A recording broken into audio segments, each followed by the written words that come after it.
I'm Ava Lorne. The woman who got pregnant at 20 was threatened by her lover's powerful family and disappeared from his life for 8 years. I once lived in a bus station with $60 to my name, blogging while raising my daughter alone. But then the man I loved walked into the coffee shop where I worked, and every secret I'd buried came crashing out. Before I share my full story, let me know where you're watching from in the comments. And don't forget to like and subscribe, especially if you've ever sacrificed everything for family.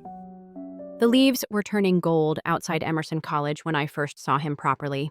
Not just as another face in the crowd, but as Damian Cross, sprawled on the sidewalk next to an overturned bicycle, rubbing his knee and laughing at himself. "You okay?" I asked, already bending to help gather the papers scattered across the pavement. October Wind was doing its best to send his legal briefs to every corner of Boston.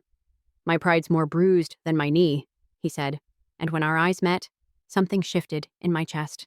His eyes were this impossible shade of pale violet, like lavender under glass. I handed him my stack of rescued papers, but my poetry journal had fallen open between us. Before I could snatch it back, he was reading, his expression changing from amused to something deeper. "Did you write this?" He held up the page where I'd scrawled verses about hunger, not just for food, but for more than what life had given me so far. "It's nothing," I muttered, reaching for it. "It's not nothing."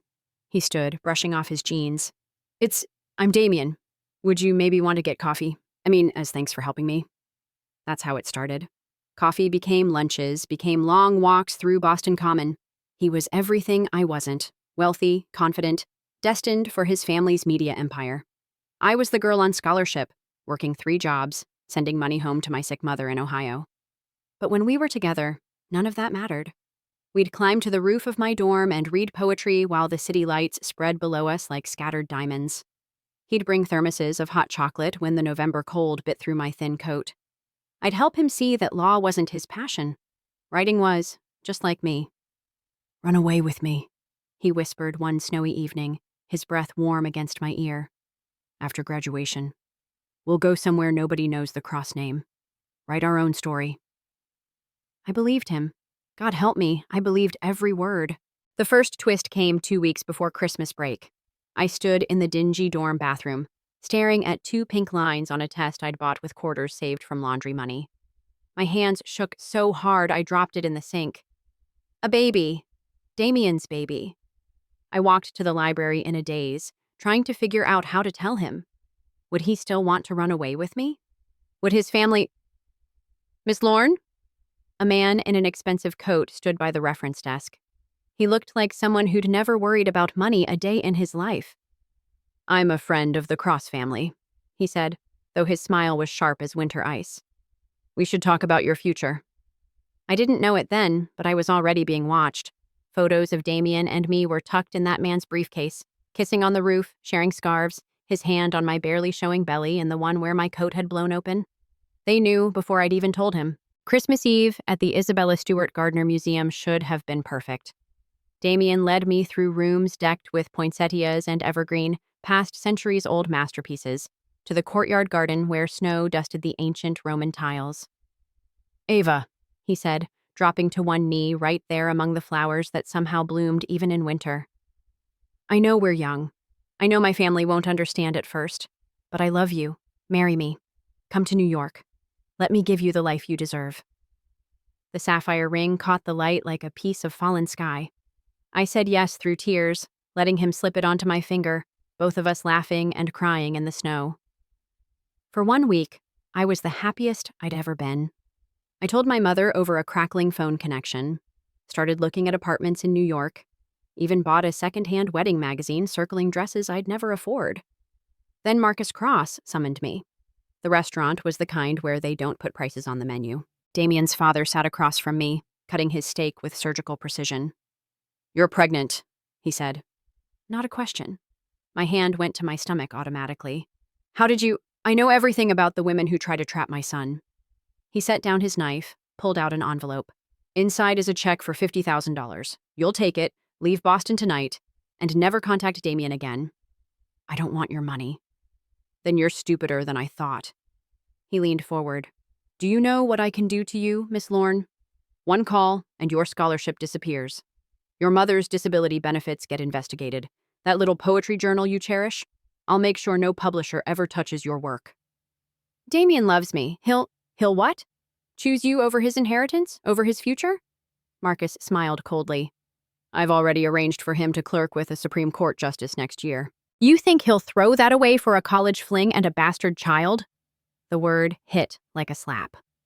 I stood to leave, but his next words froze me. I'm offering you a choice, Ava. Leave quietly, and you keep your dignity. Force my hand, and I'll destroy you so thoroughly that child will grow up Googling why mommy's a whore. You're sick. I'm a father protecting his son. He slid photos across the table. Me at work, at the clinic, even one of me sleeping in the library between shifts. My people are very thorough. Choose wisely. 2 days later, my scholarship was mysteriously under review. My job at the campus bookstore let me go for budget cuts. My faculty advisor suddenly couldn't recommend me for the teaching position I'd been promised. Marcus Cross was showing me exactly what he could do. I left the ring on Damien's pillow with a note that said almost nothing true. I can't do this. I'm sorry. Please don't look for me. Every word was a knife in my chest, but what else could I write? Your father threatened to destroy me? I'm carrying your baby and running to save us both? Damien would have fought back, and Marcus would have crushed him too. The Greyhound bus to Portland left at 2 a.m. I sat in the back, one duffel bag at my feet, watching Boston disappear in the dark. My phone buzzed endlessly, Damien calling, texting, begging me to answer. I turned it off somewhere in Pennsylvania and threw it in a rest stop trash can in Illinois. Portland was supposed to be far enough.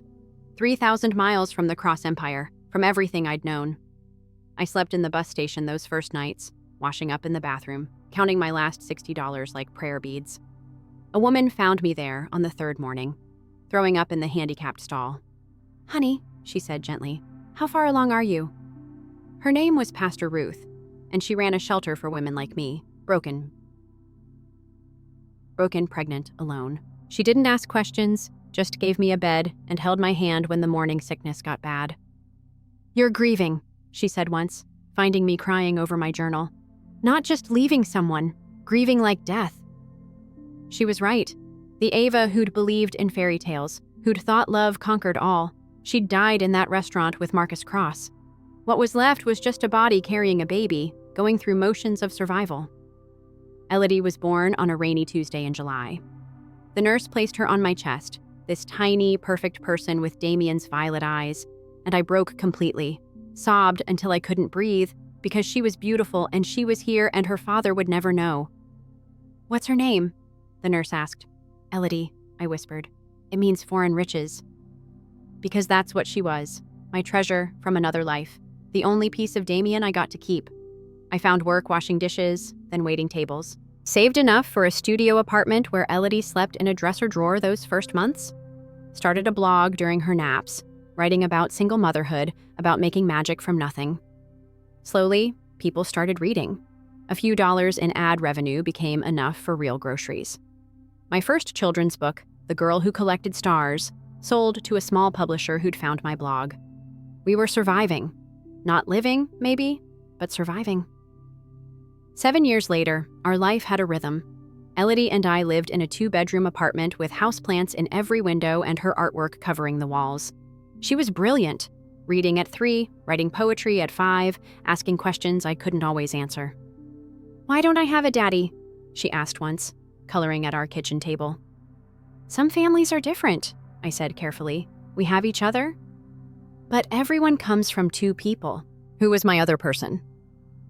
I looked at her violet eyes, at the way she tilted her head just like Damien used to, and said, someone who would have loved you very much.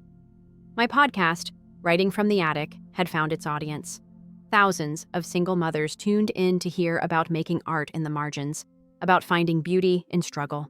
The children's books kept coming. The Boy Who Painted Music, When Clouds Wear Sweaters. Not bestsellers, but enough to pay rent, buy Elodie art supplies, even save a little. We were happy. If I cried sometimes, if I still dreamed about violet eyes and promises on rooftops, well, that was my secret to carry. The twist came at Elodie's school art show. She'd won first place for a painting of a girl reaching for stars, and local news wanted to cover it. I usually avoided cameras, but Elodie was so proud. My mom's a real writer, she told the reporter, dragging me into frame. She writes books and everything. The segment was supposed to be fluff. Local kid wins art contest. But the reporter, a sharp-eyed woman named Janine, kept staring at me. Have we met? She asked after filming.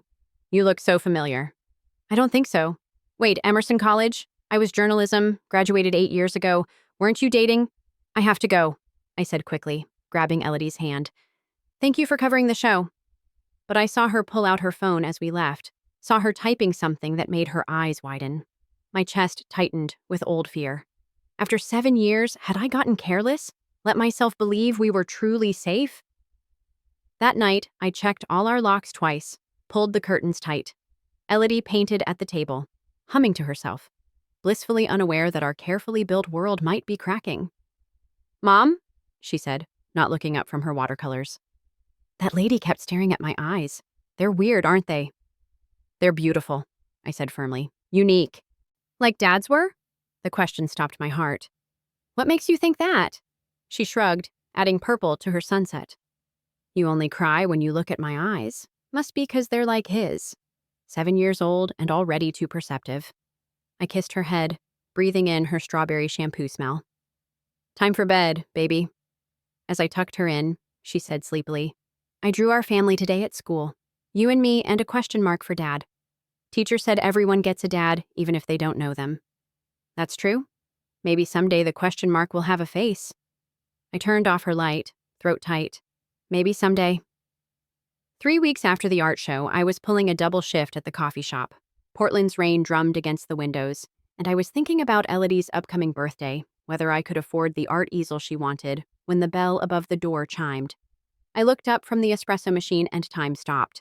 Damian Cross stood in my coffee shop, rain dripping from his coat, those violet eyes exactly as I remembered. 8 years older, shoulders broader, but still him. Still the boy who'd read poetry with me on rooftops. Our eyes met across the counter. His coffee cup slipped from his hand, shattering on the floor. Ava? I couldn't speak, couldn't breathe, could only stand there with a dish rag in my hand while my heart tried to pound its way out of my chest. It's really you. He stepped over the broken ceramic, voice rough. God, Ava, I looked everywhere. For years, You can't be here. The words came out strangled. Please, just go. Go? His laugh was bitter. 8 years, Ava. 8 years of hiring investigators, of wondering if you were dead, if I'd done something wrong, if... He stopped, really looking at me. At my name tag, my worn apron, the circles under my eyes. What happened to you? Nothing. Everything. Please, Damian, I'm not leaving. He sat at the counter, hands shaking. Not until you tell me why. I deserve that much. Behind him, tacked to our community board, was Elodie's latest drawing, a self-portrait she'd signed with her full name in careful cursive, Elodie Lorne Cross. I watched him see it, watched his eyes track from the violet eyes in the drawing to the name at the bottom, watched understanding dawn like a punch to the gut. How old? His voice was barely a whisper. Don't. How old is she, Ava? I closed my eyes. 7. She's 7. The math was easy. Even through his shock, I could see him calculating, arriving at the truth. When I opened my eyes, he was crying. Why? The word broke on a sob. Why didn't you tell me? I couldn't. My own tears were falling now. Your father? My father? What does he have to do with... He stopped. No, tell me he didn't. He made it clear what would happen if I stayed. To me, to my mom, to the baby. I couldn't risk it. I would have protected you. With what? The anger I'd buried for 8 years boiled over. You were 22. He controlled everything. Your money, your future, your whole life. What could you have done against him? I would have found a way. Like you found me? It was cruel, but I couldn't stop. 8 years, and you never thought to check Portland? He flinched. I thought you didn't want to be found. Your note was a lie. Every word was a lie to protect you. Protect me? He stood abruptly. You stole my daughter from me to protect me? The bell chimed again. My manager stuck his head out from the back. Everything okay, Ava? Fine, I managed. Just give me a minute. When I turned back, Damien was staring at Elodie's drawing again, fingers hovering over her name. She hyphenated it, he said softly. Even without knowing me, she put my name in hers. She's stubborn like that. Despite everything, I almost smiled. Gets it from both sides. Can I meet her? Fear shot through me. Your father died 2 years ago. He met my eyes. Heart attack at his desk. I've been running the company since then, trying to undo his damage. If I'd known, he scrubbed at his face. Ava, please. She's my daughter. Don't I have the right to know her? I thought about Elodie's question mark drawing, about violet eyes that made me cry, about 8 years of lies. Tomorrow, I heard myself say. The park on Burnside after school, 3 o'clock. He nodded, still crying. Tomorrow. As he left, I saw him pocket Elodie's drawing. My hands shook as I cleaned up the broken cup, wondering if I'd just made the best or worst decision of my life. I should have known it wouldn't be simple. Nothing with the Cross family ever was. The meeting at the park went better than I'd dared hope. Elodie, in true Elodie fashion, walked right up to Damien and said, "You have my eyes." Actually, he said softly, "You have mine." She studied him with that intense focus she brought to everything. Are you my question mark? What? My dad. I draw him as a question mark because I didn't know his face. Damien looked at me over her head, eyes wet. Yeah, I'm your question mark. They connected instantly. He listened to her stories, admired her drawings, even helped with her math homework on a park bench.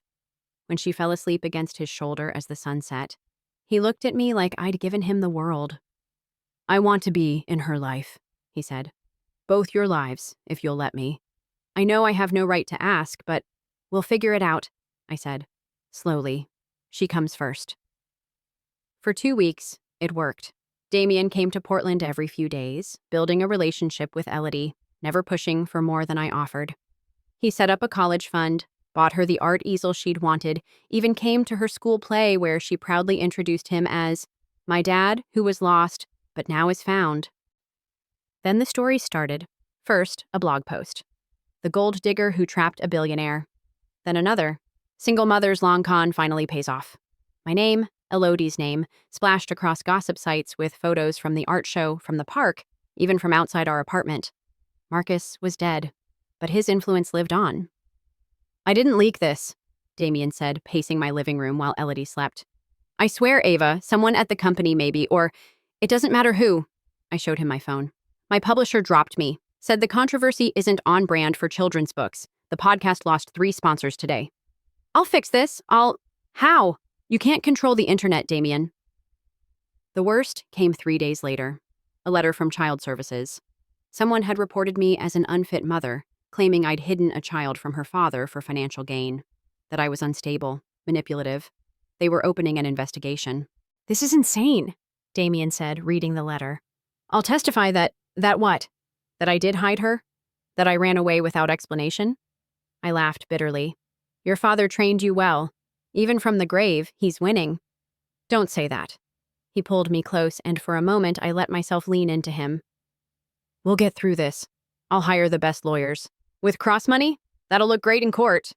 He pulled back to look at me. What are you saying? I'm saying maybe this was a mistake. Maybe I should have stayed hidden. You don't mean that. But I did.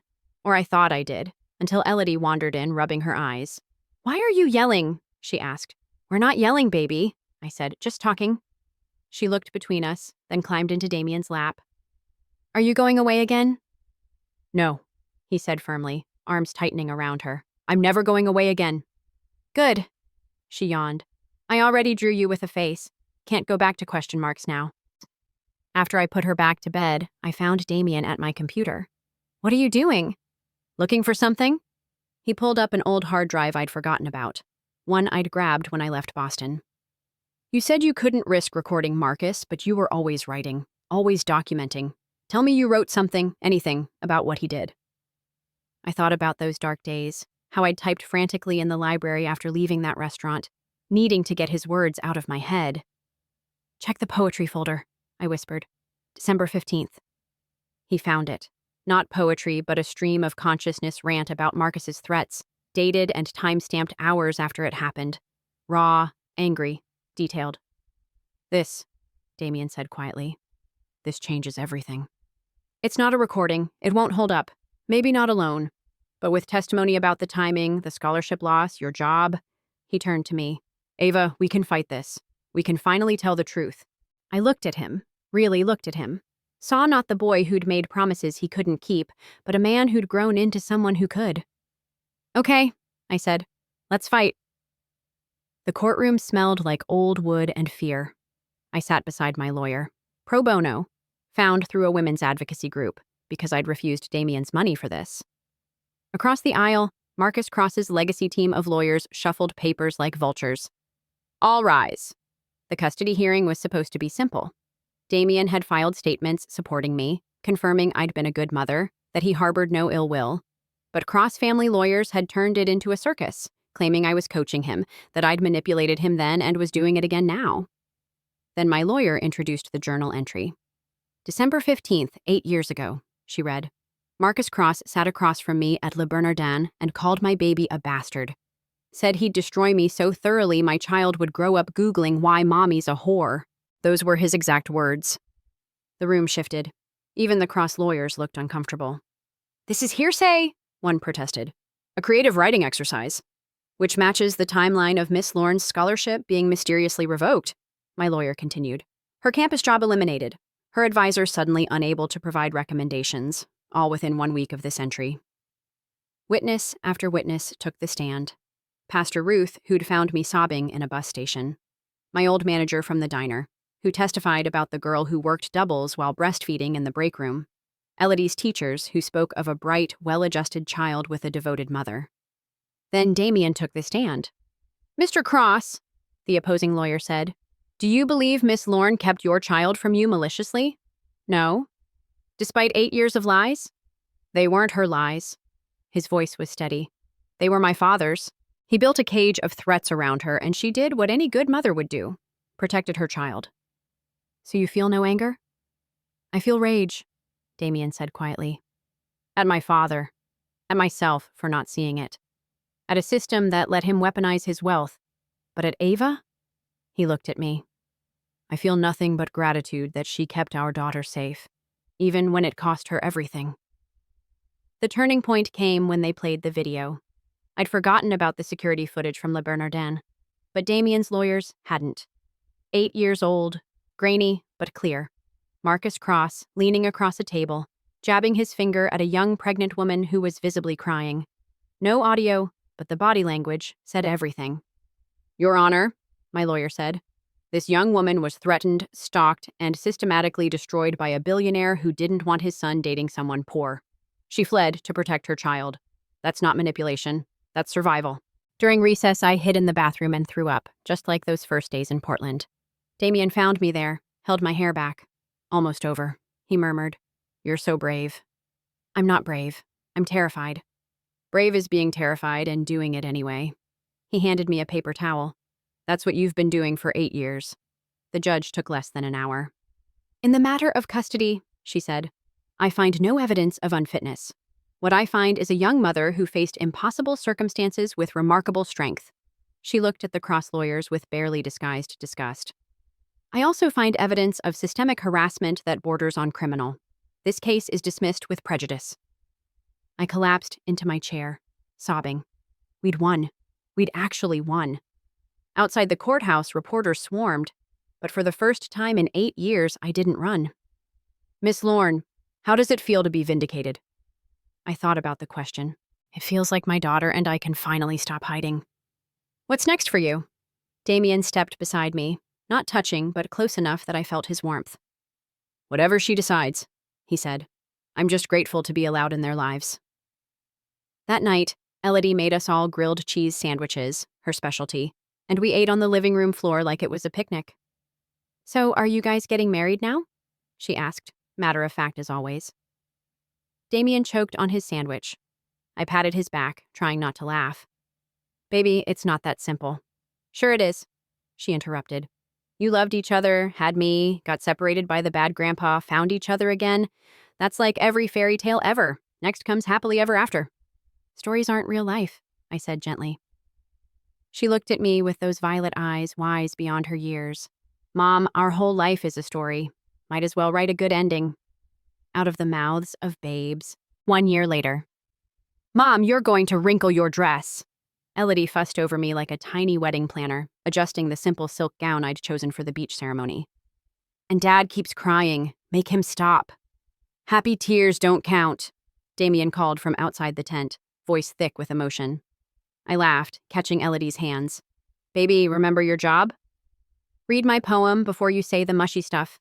She patted the pocket where she'd tucked her carefully written verses. I practiced with Miss Ruth 17 times. 17? She cries every time. Says it's 'cause she knew you when. When? Such a small word for those dark years. But they'd led here, to this beach in Oregon where 30 people waited. Our people, chosen family mixed with blood. Damien's sister had flown in from Paris, my mother from Ohio. Parents from Elodie's school, fellow writers from my podcast community, even my old manager from the coffee shop. And in the front row, Janine, the reporter who'd recognized me at the art show. She'd become a friend, eventually, writing the story that exposed the full extent of Marcus Cross's corporate bullying. The settlement from the Cross Board of Directors had been enough to start over. Really start over. Ready?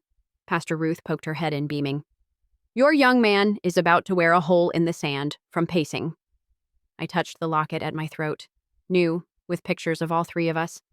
Ready. The ceremony was small, perfect.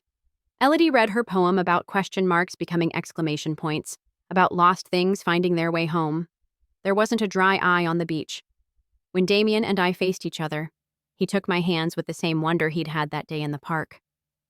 8 years ago, he said, I asked you to run away with me, write our own story. I didn't know our story would include loss and pain and a little girl with violet eyes who paints sunsets, but I wouldn't change it, because it led us here. His voice broke. Ava, you saved our daughter by leaving. Let me spend the rest of my life making sure you never have to leave again. Damien, I said, you once told me I wrote about hunger. I did. I was hungry for safety, for peace, for a love that didn't cost everything. Our daughter taught me that sometimes you have to write your own happy ending, even when the story seems impossible. I squeezed his hands. You're not her question mark anymore. You're our exclamation point. Exclamation points are very loud, Elodie stage whispered, making everyone laugh. The sun was setting as we exchanged rings, painting the sky in shades of pink and gold. When Damien kissed me, Elodie cheered louder than anyone, then ran to join our embrace. Family hug, she declared. Finally. Later, at the small reception in our favorite restaurant, I slipped away to the bathroom. Morning sickness at an evening party seemed ironic, but this time I wasn't alone. Damien found me quickly, worry creasing his face. You okay? I nodded, splashing water on my face. Just nervous about telling Elodie. About the baby? He wrapped his arms around me from behind, hands gentle on my still flat stomach. She'll be thrilled. You think? Are you kidding? She's already asked when she gets a sibling. Apparently being an only child is so last year. I laughed, leaning into him. When did our daughter become a teenager? Probably around the time she started correcting my lawyer's grammar. We returned to find Elodie teaching Damien's sister a complicated hand-clapping game, both of them giggling. My mother was deep in conversation with Pastor Ruth. The room was warm, full of laughter and light. Hey, Damien murmured. Look at what we built from the wreckage. A family, I said softly. A real one. During the toasts, Elodie stood on a chair, raising her apple juice high. To my mom, she said, who's the bravest person I know. To my dad, who came back, and to my baby brother. She paused, grinning at our shocked faces. Oh, please. Mom keeps barfing, and Dad keeps buying baby books. I'm not dumb. The room erupted in congratulations. Damien pulled both of us close, laughing and crying at once. As the party wound down, we walked to the beach. The 3, almost 4 of us, stood at the water's edge, watching the last light fade into the Pacific. Which way is west from here? Elodie asked. That way, I pointed at the horizon, where the sun goes to sleep. Good, she said, taking both our hands. Then we're already home. And we were. After all the running, all the hiding, all the years of looking over my shoulder, we were finally, impossibly, home. The wind shifted, carrying the salt-sweet smell of new beginnings. Somewhere out there, past the horizon our future waited. But for now, for this perfect moment, we just stood together and watched the world turn gold. No matter how dark the past or how long you've been running, the truth always finds a way to rise. Protecting your peace is never weakness. It's love in its strongest form. If you've ever had to rebuild your life from the ashes, this story is for you. Don't forget to like, share, and subscribe. Because sometimes healing starts with being heard.